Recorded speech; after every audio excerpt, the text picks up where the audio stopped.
Hello again, everyone. This is Rodimus from the Optibotimus Show, coming at you with a review done in the same manner and vein as, well, the very first Transformers reviewer I subscribed to on YouTube. And a guy who really doesn't really need an introduction, but you all know him as Robot Adventures. Now, in the spirit of the wine and the various flavored beers that he has that are really cool, and because it is New Year's Eve, I am indulging myself with a little Coke Zero and a little Virgin Islands rum. Kids, if you're under the age, please don't drink. And if you are of the age, don't drink and drive. Thank you very much. That was another disclaimer. Anyways, this is a Transformers review of sorts. And no, I'm not transforming a wall, and it's not going to be me, or I'm not reviewing a cat or anything. Instead, I'm going to look at, well, this thing. Now, for those of you who don't recognize this is the Star Wars Transformers Death Star? Yeah, Darth Vader figure. Now, I'm not going to transform this figure on camera for two reasons.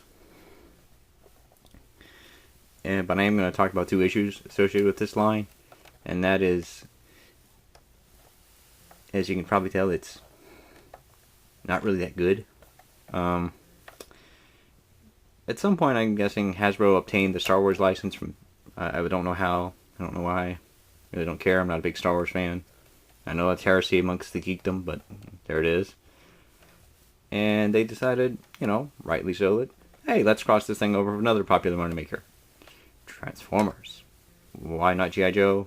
I'm guessing G.I. Joes and Jedis probably don't get along. Don't know why. Maybe they thought Shipwreck would hit on Princess Leia. I don't know. Anyways. So the result was we got the Star Wars Transformers crossover line. And boy, what a clusterfuck of a line that is.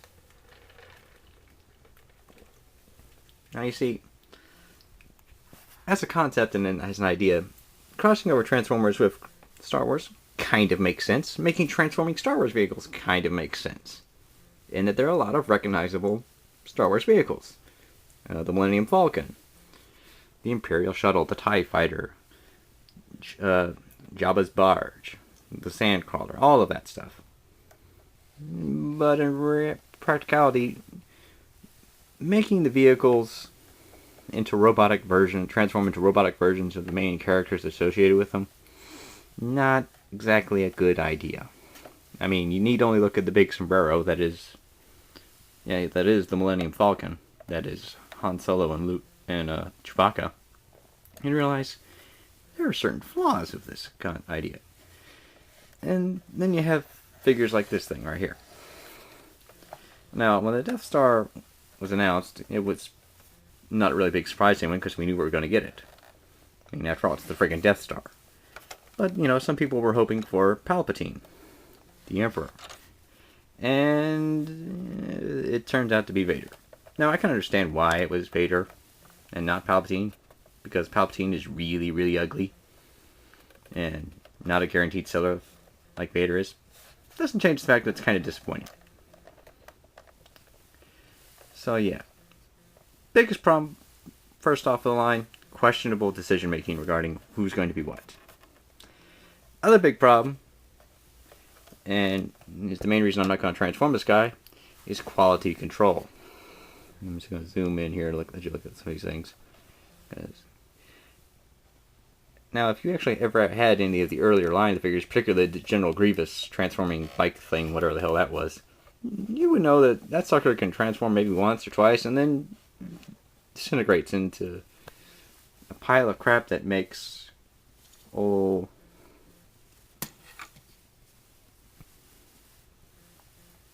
this look good.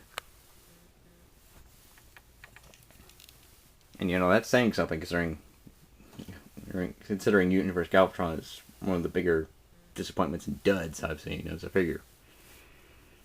So yeah, when you transform this guy, panels have this habit of flying everywhere.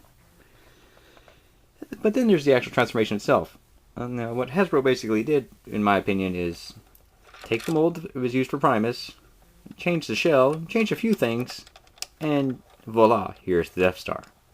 Case in point, this little missile thing, which comes out because mine's kind of broken, which again results to the bad quality control on the line.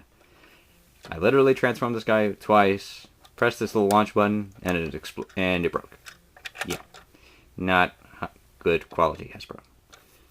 And of course, you have to launch it by opening these little panels up over here, and there is his head, or at least it's supposed to be his head, because he's a rock lord essentially, which means he's folded, his torso his head is up close to his feet, and yeah, you know what a rock lord is. If you don't know what a rock lord is, kids, go look it up, because I'm not really in the mood today. But yeah, bad quality control on this line, questionable character selection and vehicle selection, marring the line. I really cannot recommend buying any part of it, even this guy, at list price. If you are going to pick up the Death Star, buy it on clearance. Don't buy any of the other figures in the line. It's not a good line at all. As far as it relates to the other planet formers, sorry Shell, Primus, not a good toy. Unicron, he can stand and give you the finger. He's worth buying. This guy, buy only on clearance. Oh, and I guess some of the other stuff that they give you with him is you get his little Vader lightsaber, whoopee. You get his cloak, which is actually kind of nice, I think. Oh, and you get a nice little selection of 3 little TIE fighters. I don't know what type they are, I just know they're little. They're kind of flimsy.